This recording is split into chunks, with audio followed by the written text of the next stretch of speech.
மாணவர்களின் எதிர்காலம் சிறக்க அனைவரும் ஒன்றிணைந்து செயல்பட வேண்டும் என திருச்செந்தூர் தொகுதி பாஜக வேட்பாளர் KRM ராதாகிருஷ்ணன் கேட்டுக்கொண்டுள்ளார்.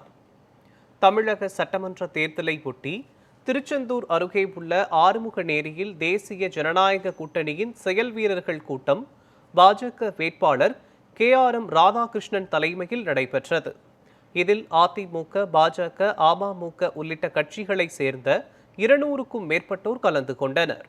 தேர்தலில் எவ்வாறு பணி செய்ய வேண்டுமென அவர்களுக்கு அறிவுறுத்தப்பட்டது. தூத்துக்குடி தெற்கு மாவட்ட அம்மா பேரவை செயலாளர் விஜயகுமார் பேசுகையில், பாஜக வேட்பாளரை 40,000 வாக்குகள் வித்தியாசத்தில் வெற்றி பெற செய்ய வேண்டும் என அறிவுறுத்தினார்.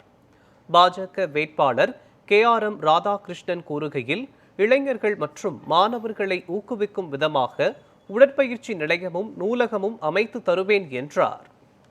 ஒரு 5 வருஷத்துக்கு ஒரு 10 வருஷத்துல தூர் வர்றதுக்கு தடுப்பு சோறு கட்டுறதுக்கு என்ன காஸ்ட் ஆகுதோ அதான் ஆகும். அந்த ஒரு டைம் கட்ட